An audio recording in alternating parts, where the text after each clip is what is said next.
You're listening to the Crowdfunding Nerds Podcast, a podcast that will help you succeed before, during, and after your crowdfunding event.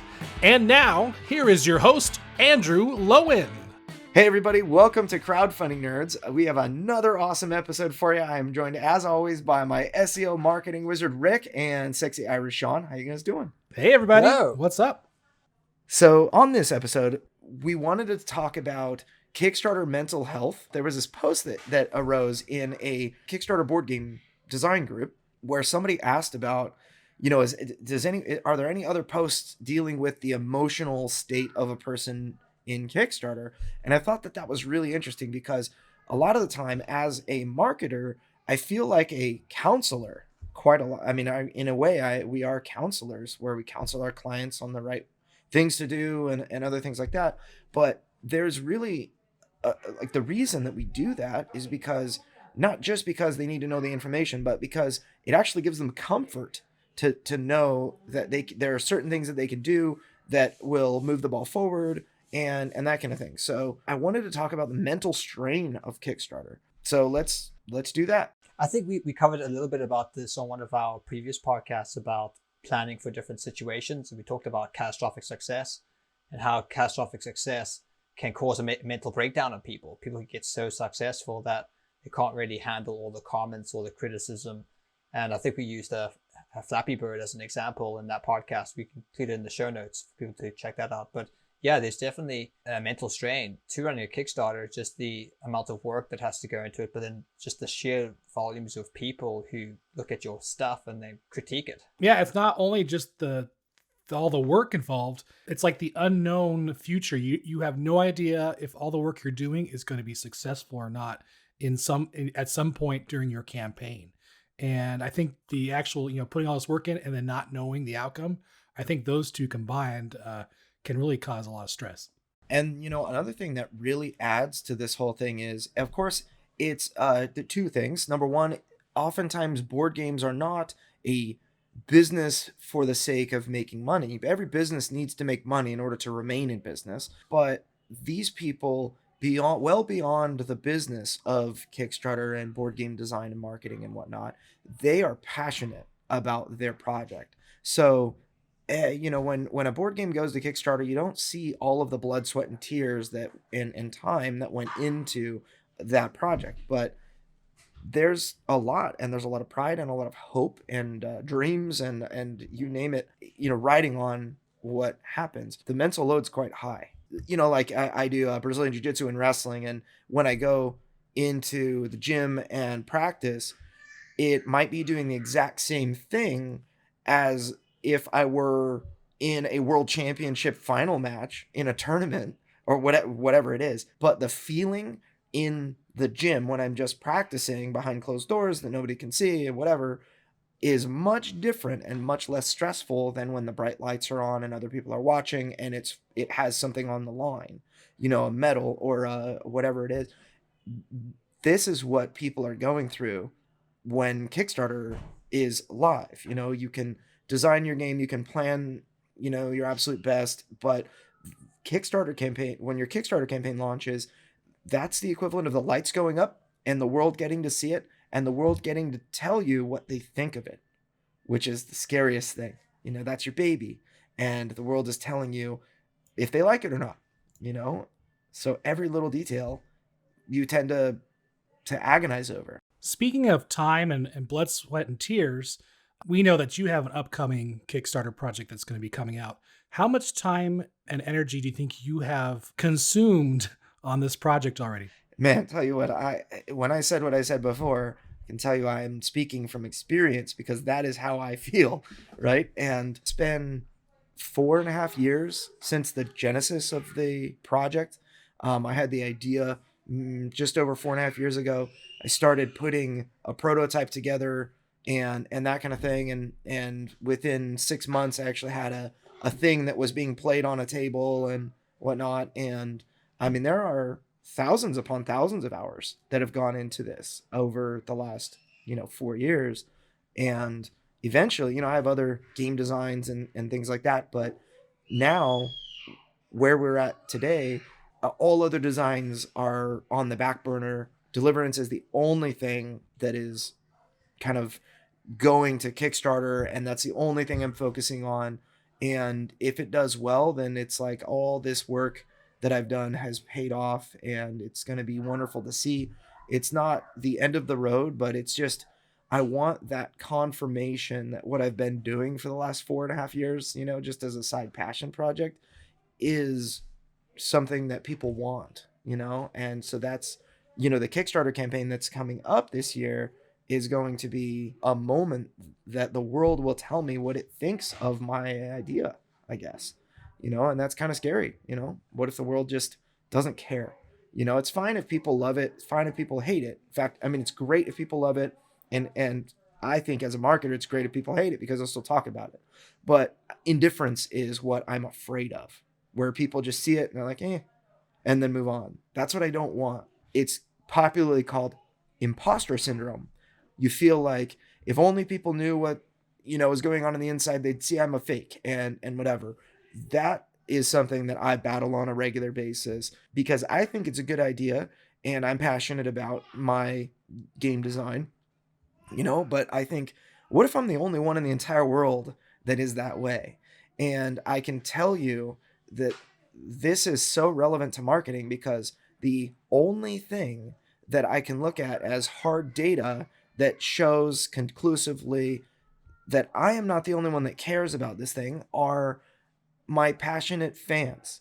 So the marketing that I've done for Deliverance, the 2,400 people currently on the email list, the 1,600 people in the Facebook group, and the, couple of hundred people on the Discord server, and all of the comments and people that have bought t-shirts and other things like that. That is evidence that I can use when I'm in a dark place, because you're going to go to a dark place when you're a game designer that, where you think maybe nobody cares, maybe my project's not going to do very well, maybe it's not original. That is the evidence that I can use to tell my own brain that no, people do want this. One step beyond that, because this is a Christian fantasy dungeon crawler.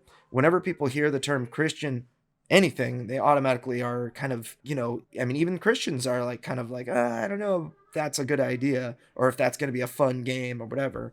And I'm really trying to make a new, or to target a market in a new way that's maybe never been done in this manner. So I hope to be rewarded, from that. But in the beginning, before I spend a penny on advertising on any paid promotion for Facebook or whatever, or a convention, I wanted to make sure that the market wanted what it was that I was talking about.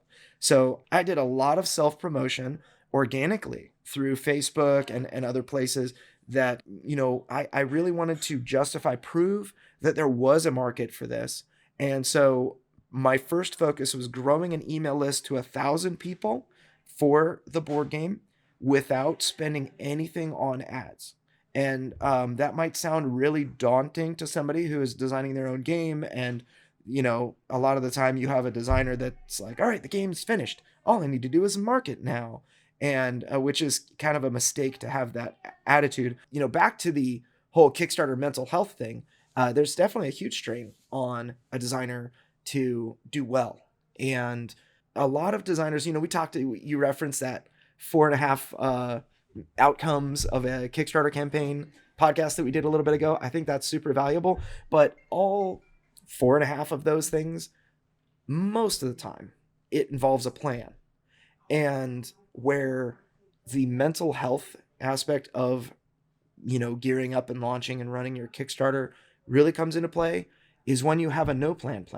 This is kind of something that, I would expect that you would have a plan for Kickstarter, but a lot of the time people will go to Kickstarter with an idea and a dream and this and that, and they don't really know what to do.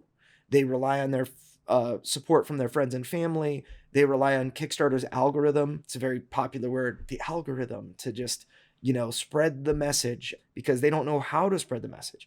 If it doesn't work like, magically, where I had an email list of 100 people and, on the first day they get 1,000 backers because it was an amazing idea and the market wanted it and they got lucky.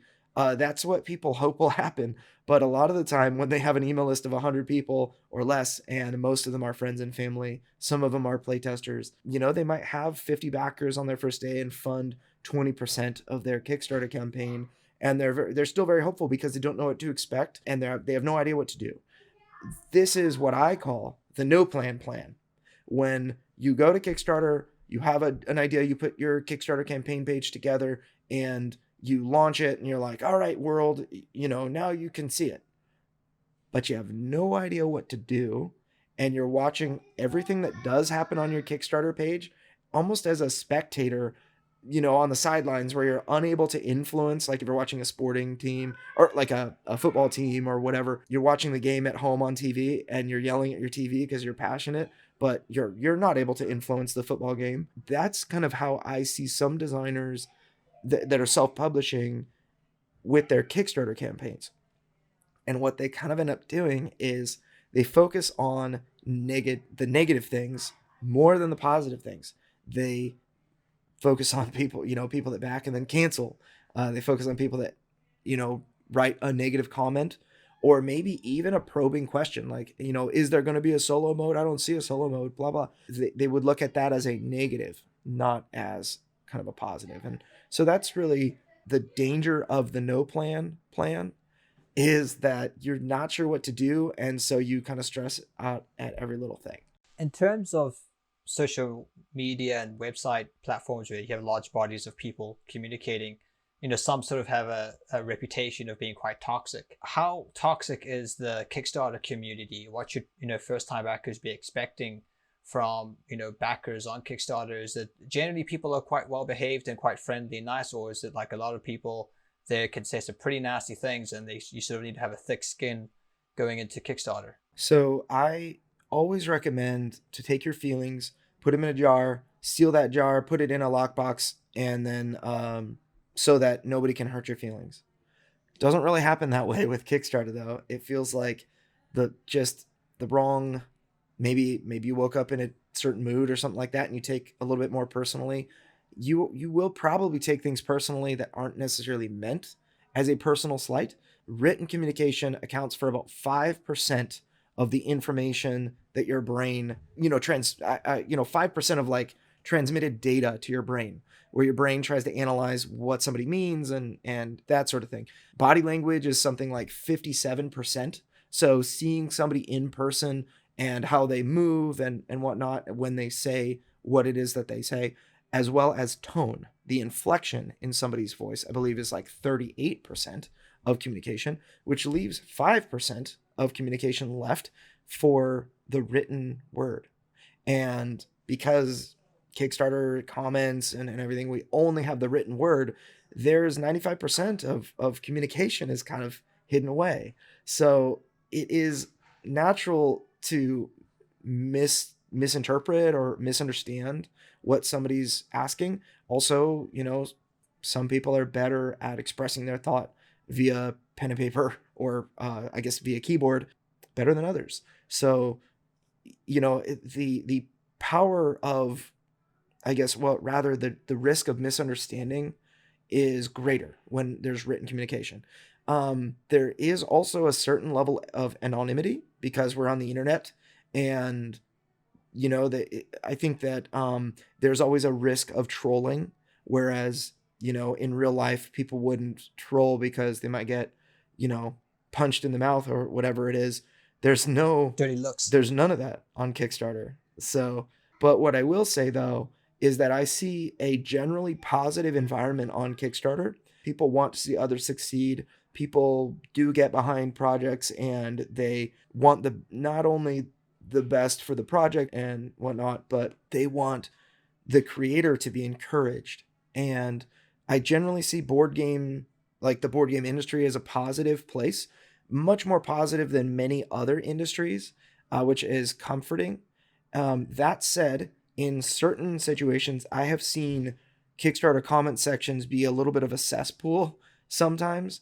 And on a regular basis, creators ask, hey, can I delete this comment? Can I ban someone from backing my campaign because they back for $1, troll, and then unback or whatever it is, there is a little bit of that. So again, that kind of relates to focusing on what is negative. There are going to be trolls. And my advice to that is do not feed the trolls. Yeah. 1v1. Yeah, no, you can't focus on the trolls. There are going to be people that are negative. You have to focus on the people that are your fans. And actually what will happen is if you develop fans, ideally a fan base before you go to Kickstarter, you'll have pit bulls amongst your fans that will go to bat for you and address those people and that kind of thing. And that will actually help quite a lot. It'll help satiate the trolls if a regular person not related to your company is responding in a positive way. Sometimes it can turn trolls into advocates and fans as well. So, negative comments, you should not focus on negative comments. Now, when somebody has anything at all related, like closely, that resembles a question, or maybe it's an accusation like, hey, you don't have solo mode or whatever it is. I don't know. Anytime somebody asks a question, that is a buying signal. Anytime somebody says, I really want to see a how to play video that shows this, that means that if they do see that and they're satisfied, they will back your campaign. And remember, if there are people that are writing stuff and asking to see, something else, there are 10 times that many people that are probably watching that would be positively influenced by the thing that person was willing to write about. So there are a lot of silver linings to these types of interactions. And that's a lot of what we do as a marketing team during the Kickstarter. We address questions related to, oh, this backer said this, or do you guys think that, this is a problem or not? And, from we're getting those types of questions from our clients. And we always remind them that, hey, this is a probing question that is a positive. It means that somebody wants this and they are genuinely interested. They're following your campaign. They're observing it and they want to see. And if they see what they are looking for, they're going to back you. One bit of advice that I would have as I'm thinking about this mental health on Kickstarter, you're going to have people that cancel their pledges, and it's going to say, oh, so-and-so canceled their pledge, minus $39 or whatever it is, right? And you get an email for every cancellation. You can actually disable the email or filter out emails that are for cancellations. You don't need to know about the cancellations. You shouldn't be focused on cancellations. Yes, you should absolutely be focused on your overall trending path for your Kickstarter, but people will cancel. I get the question on the regular from clients like, hey, should I reach out to the person who canceled and see, hey, is there anything I can do and whatever, and my response is generally, you should not do that because you don't know what that person's going through. It could be that, hey, I some unexpected bill came up and I can't afford it right now. They don't want to tell you that. They don't want to tell you that they have to replace their car tires or whatever, and it was unexpected, and that's why they're backing out. And I mean, that's, a lot of the time that's private, right? The reason. And so you typically don't build goodwill by questioning why people canceled backing your Kickstarter campaign. If somebody was like a special, $2,000 pledge person that canceled, that might be worthwhile because what you stand to gain is significant. And if they backed and then canceled at a pledge level like that, I think personally that it's worth a conversation. But that's kind of rare case. So just don't focus on what is negative. Focus on your overall positive trend and what you can actually do to influence that trend line, your number of backers each day. What can you do to influence that? Focus on those things. So Andrew, I just have one final question. This is in regards to your project and Kickstarter mental health. And this question, I believe, actually may apply to quite a few people who are developing their board games.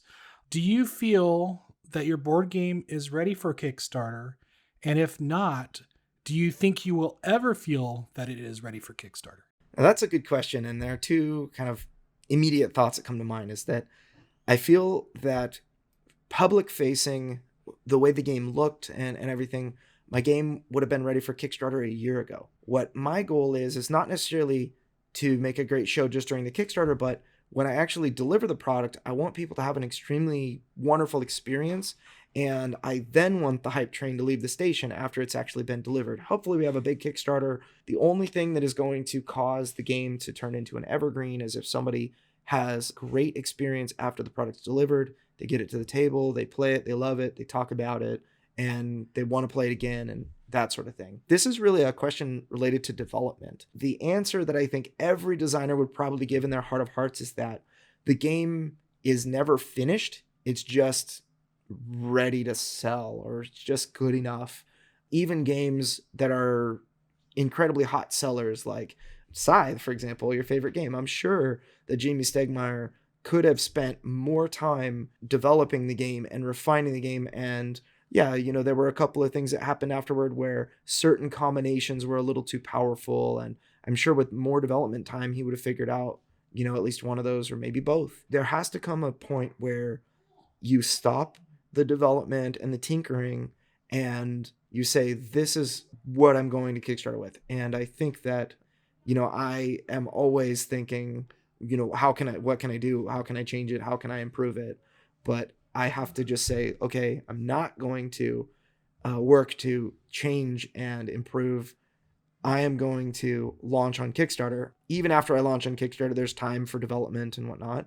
But at a certain point, you have to send files to the manufacturer. They're going to print them and immortalize them on cardstock or whatever. And you are not going to be able to change the 2,000 units or 5,000 units that you print. And so I think there's always that little fear that you're going to, I'm pretty sure I'm going to see a typo. I'm pretty sure I'm going to miss a rule in the rule book or whatever that's on the quick reference card. I don't know, something like that's going to happen. But at a certain point, it's better that the game is out there in the world, and you can work on your second edition if you need to, but the game needs to be made, right? Otherwise, you have no business. You have a very expensive hobby. I have been a badger in Andrew's. I've been a thorn in his side sometimes because I mean, like I said, I've seen a lot of people who just hold off and hold off and hold off. So I actually have been pushing Andrew to go to Kickstarter, which, I mean, it might be good, it might be bad, but I'm like, just do it. Yep. I mean, eventually you just need to tell yourself, just do it. So, for you listeners out there, if you feel like you're doing the same thing over and over, but you still don't feel ready to hit that launch button, just do it anyway. You really don't have much to lose. I mean, we've talked about this in the previous podcast where, you may not make funding, but it's not the end of the world. Some people create games to make money. But in the Kickstarter world, as a game developer, you're making a game because you have a passion for something. And that passion is what pushes you. And whether you're the only one that likes it, your mother's the only one that likes it because, you're her child, it doesn't matter. Push your passions forward and just launch. Also, we're here for you as well, too, in this aspect. Like if you feel like you're stuck and just need a quick advice, we do have our website, crowdfundingnerds.com. And if you go to the page, it's /question. Just choose, if you're concerned with, hey, is it time for me to go? Just fill that out, and we can talk to you real quick and let you know if you're ready or not. Because maybe you are, you just don't think you are, but you are. Maybe you've just been sitting on your project because you just don't feel it's ready when it is. We do have a lot of regular consultations with people that are a year out from being ready for Kickstarter, and they're just looking for some direction and advice and whatnot. And I will always dedicate a little bit of time to, we'll hop on Zoom for half hour, an hour, and chat about your product and figure out what you need to do in order to make sure it's ready and how you can market through your own self-promotion to kind of get there. Related to mental health and emotional, roller coastering of a Kickstarter, if it's your first Kickstarter in particular, make sure your friends and family are in, and the people who love you and support you will back your campaign on the first day because they love and support you. It will help. So your friends and family are oftentimes, especially on the very first project, willing to help.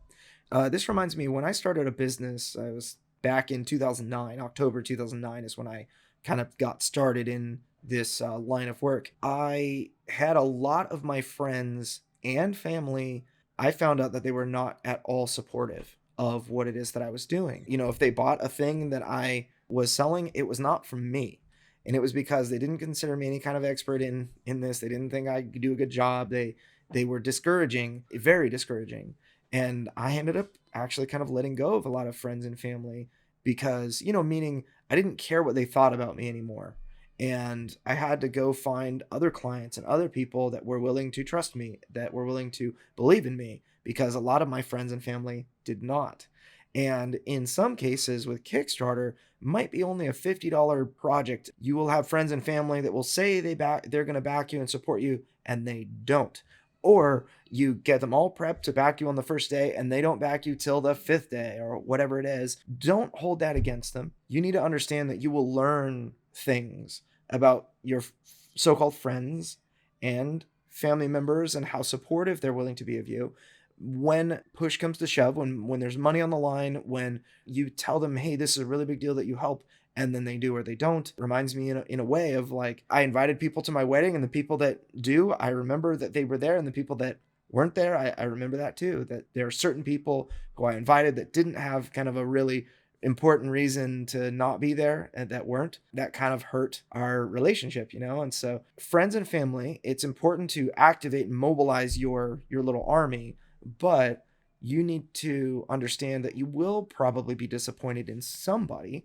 And again, do not focus on that. You need to have a plan that accounts for that. So the no plan is, I'm going to tell all my friends and family, and I'm going to launch on Kickstarter, and I'm going to, just let Kickstarter show the world.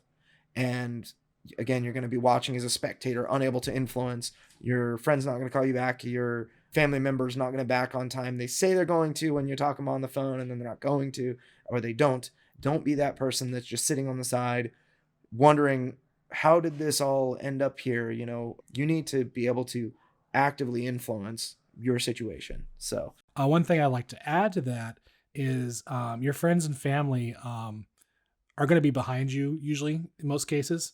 However, they may not know what you're doing at all. They may not understand it. And just a quick story, this podcast, Crowdfunding Nerds, is relatively new. We've been at it for about 2 months now. This is I believe the 9th episode we're on.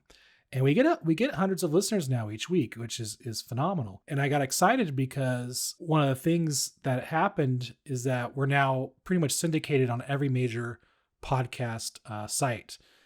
You can find us on Google, you can find us on Apple, Amazon, Audible. I mean, you name it, we're there. So I got excited and told my father, I'm like, hey, look, this is going really well. We have this podcast. People are actually interested in what we're talking about. And then, of course, he's like, oh, that's great. And then he's like, what's a podcast? Your true friends and your family will always support you, but they may not know what you're doing, and that's okay. I think what you said there, Rick, is key. Your true friends and family will support you. Maybe this is what makes launching your own product so difficult on your mental health. The rubber will really hit the road, and you'll really see a lot of people in your life are really just acquaintances. They're friendly people, but they're not your friends. They're not going to go out of their way and inconvenience themselves to help you. That can be really difficult. And Andrew, you talked about that with certain friends. You sort of had to change your relationship after starting your own business. And I've certainly experienced that as well in my life.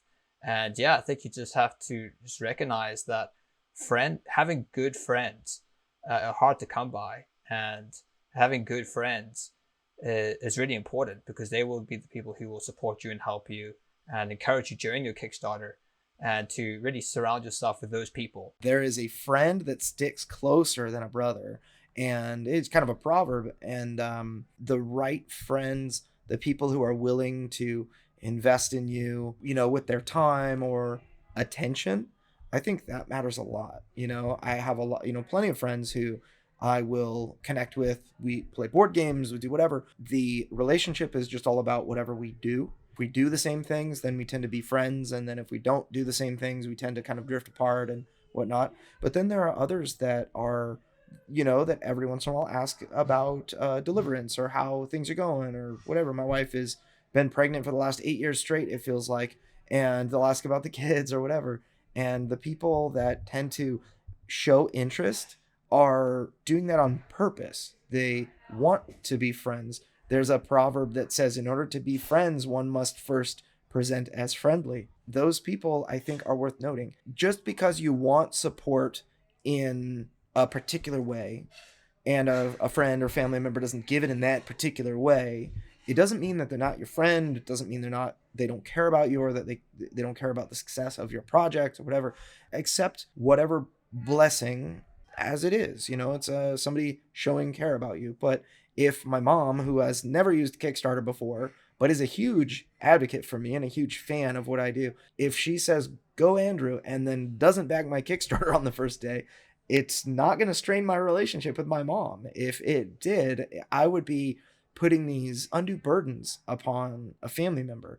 So just remember to take the support as a positive and not, again, don't focus on the negative. Oh, they didn't support in the way I wanted. Well, build an army of robots and then program them to do what you want, and you'll have exactly what you wanted. I have this analogy that I used that I use sometimes that I heard, and I don't remember where. It was on the radio or something like that I heard this analogy, is that I was at one point in my early 20s just somebody that was proverbially sitting on a wall drinking beer in a small town with my group of friends. And every day we would go sit on a wall and drink beer, again, metaphorically. And I got off the wall one day and I decided I want to make something with my life. I want to move to the city and I want to have a business and a family and this and that.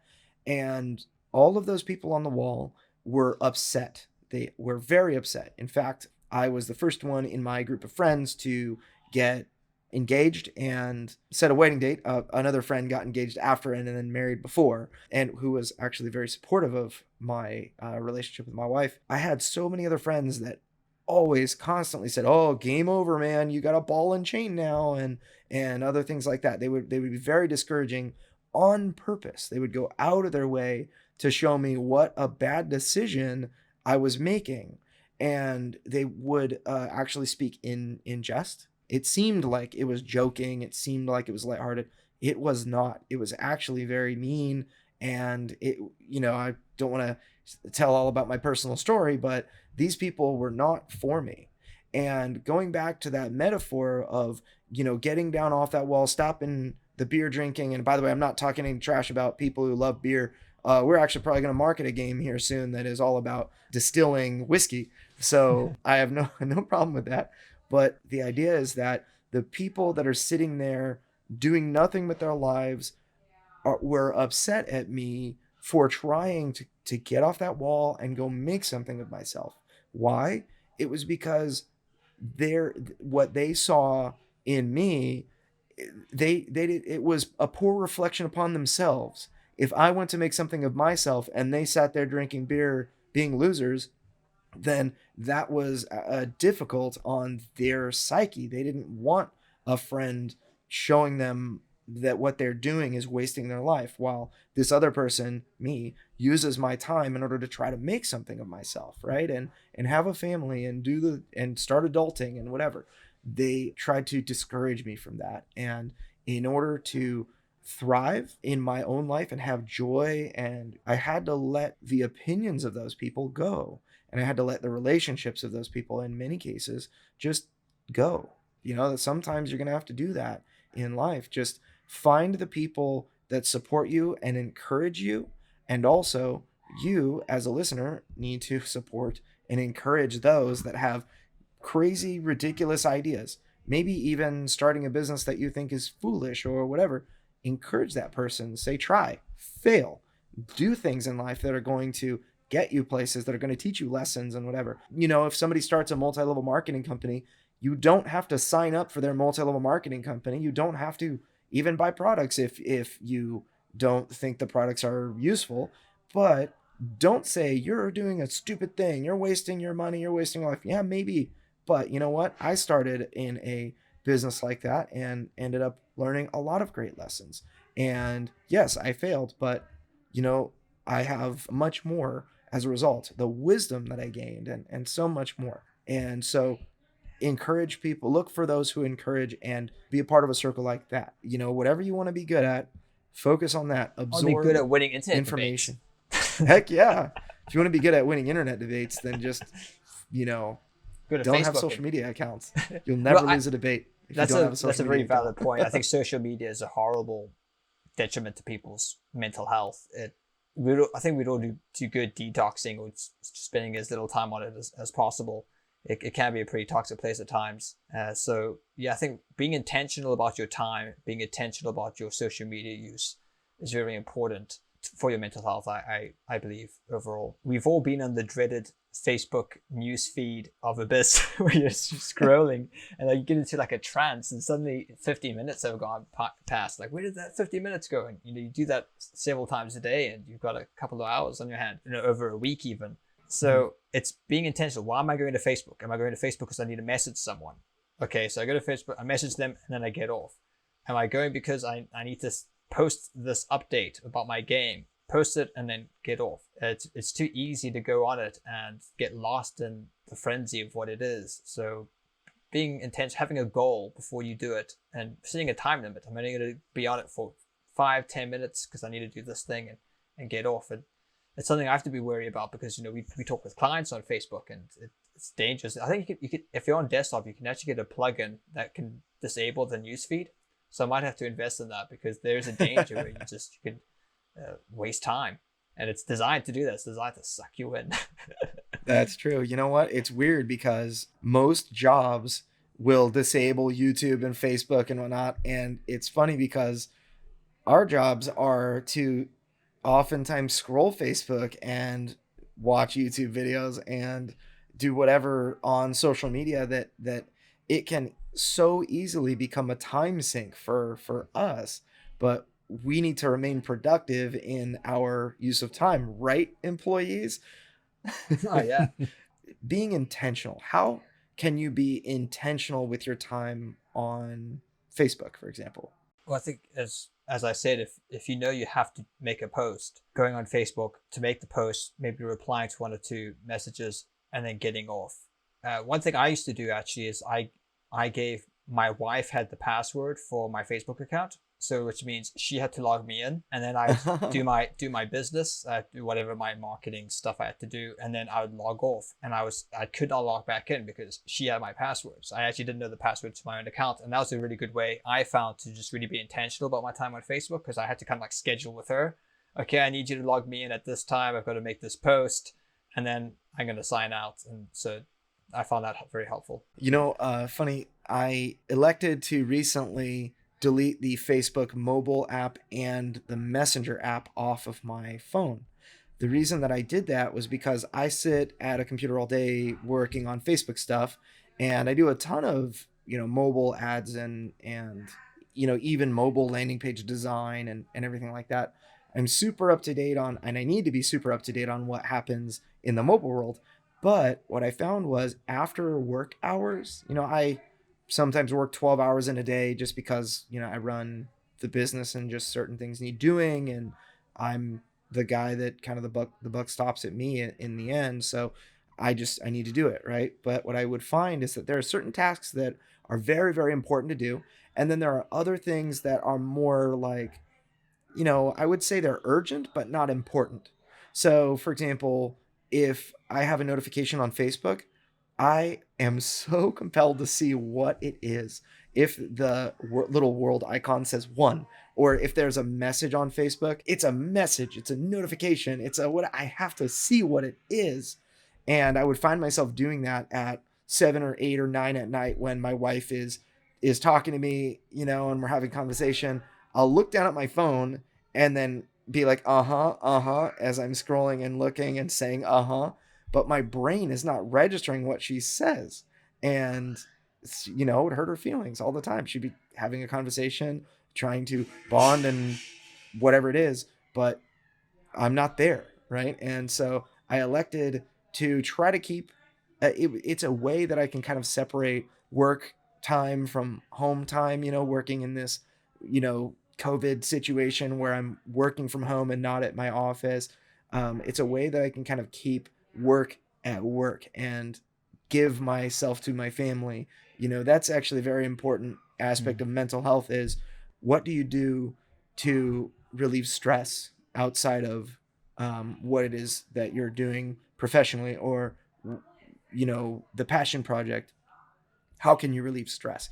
Because game design is a big stress reliever for me. Until it comes time to actually turn it into a real product, then it can feel like work, and I need something else that will relieve stress. And part of that is a separation of things. Even when it comes to Kickstarter and running your Kickstarter campaign, you absolutely need to have time that you are sitting, watching the comment feed, responding to people on social media, doing whatever it is that you do. And then you need to have a time where you do not do those things. So you need to purpose yourself not to go onto your Kickstarter campaign and look at the funding ticker and look at the comments and whatnot. If it's, a lot of people will say, all right, 9 in the morning to 5 p.m., I will answer questions and comments and address every single comment and whatnot. And then after 5 p.m., I'm not going to do that. And they will actually make it known in their campaign, like on the actual campaign page, that I respond from 9 to 5 and then I am off otherwise. It's quite compelling to give 24 hours, 7 days a week to your Kickstarter because somebody commented, you have to get to it quick and whatever, you have to show great customer service and you burn out. And that's very, very critical with mental health. Sleep is really important with mental health, and stress, dealing with stress, because you're going to have stress. That's very important with mental health. You guys want to talk to how you guys deal with stress? Positive ways to deal with stress? Diets too. If you're eating junk, you're gonna feel, slothful, and you're not gonna have sort of vitality. So you want to be eating a good balanced diet and getting a little bit of exercise. I have ways of dealing with stress, but